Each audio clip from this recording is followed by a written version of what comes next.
ಕಾಡಾನೆಗಳನ್ನು ವಾಪಸ್ ಕಾಡಿಗಟ್ಟುವ ಕಾರ್ಯಾಚರಣೆಗೆ ಅಡ್ಡಿಯಾಗುತ್ತದೆ ಎಂಬ ಹಿನ್ನೆಲೆಯಲ್ಲಿ ಬೆಳ್ತಂಗಡಿ ತಾಲೂಕಿನ ಪೊರ್ಕಳ ಮೀಸಲು ರಕ್ಷಿತಾರಣ್ಯ ಮತ್ತು ನಿಡ್ಲೆ ರಕ್ಷಿತಾರಣ್ಯ ವ್ಯಾಪ್ತಿಯ ಪೆರಿಯಶಾಂತಿ ನಿಡ್ಲೆ ರಸ್ತೆಯುದ್ದಕ್ಕೂ ಇದ್ದ 58 ಅನಧಿಕೃತ ಗೂಡಂಗಡಿಗಳನ್ನು ನಿನ್ನೆ ತೆರವು ಮಾಡಲಾಗಿದೆ.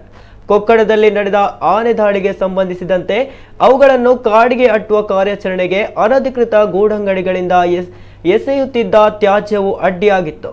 ಕಳೆದ ಜೂನ್ 27ರಂದು ಪ್ರಧಾನಮಂತ್ರಿ ಕಾರ್ಯಾಲಯದಿಂದ ಬಂದ ಸೂಚನೆಯ ಮೇರೆಗೆ ಉಪ್ಪಿನಂಗಡಿ ವಲಯ ಅರಣ್ಯ ವ್ಯಾಪ್ತಿಯ ಪೆರಿಯಶಾಂತಿ, ಪಾರ್ಪಿಕಲ್ಲು, ನಿಡ್ಲೆ, ಕುದ್ರಾಯವರೆಗಿನ ಮೀಸಲು ಅರಣ್ಯ ಪ್ರದೇಶ ವ್ಯಾಪ್ತಿಯ ರಾಷ್ಟ್ರೀಯ ಹೆದ್ದಾರಿ ಬದಿಯ ಅನಧಿಕೃತ ಗೂಡಂಗಡಿಗಳನ್ನು ತೆರವುಗೊಳಿಸುವಂತೆ ಅರಣ್ಯ ಇಲಾಖೆಯ ಅಧಿಕಾರಿಗಳು ಮೌಖಿಕ ಆದೇಶ ನೀಡಿದ್ದರು. ಈ ಸಂದರ್ಭ ಗೂಡಂಗಡಿ ವ್ಯಾಪಾರಸ್ಥರು ಕಾಲಾವಕಾಶ ಕೋರಿ ಜುಲೈ 15ರೊಳಗೆ ತೆರವು ಮಾಡುವುದಾಗಿ ತಿಳಿಸಿದ್ದರು.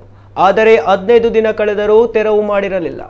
ಈ ಪ್ರದೇಶದಲ್ಲಿ ಕಾಡಾನೆಗಳು ದಾಳಿ ನಡೆಸುತ್ತಿದ್ದು, ರಸ್ತೆ ಬದಿ ವ್ಯಾಪಾರಕ್ಕೆ ಇಟ್ಟಿರುವ ಅನಾನಸು, ಹಲಸಿನ ಹಣ್ಣು ಮತ್ತಿತರ ಹಣ್ಣುಗಳನ್ನು ತಿನ್ನಲು ಆನೆಗಳು ಗೂಡಂಗಡಿ ಬಳಿ ಬರುತ್ತಿದ್ದು, ಇದರಿಂದ ಆನೆ ಹಿಮ್ಮೆಟ್ಟಿಸುವ ಕಾರ್ಯಕ್ಕೆ ಹಿನ್ನಡೆಯಾಗಿತ್ತು.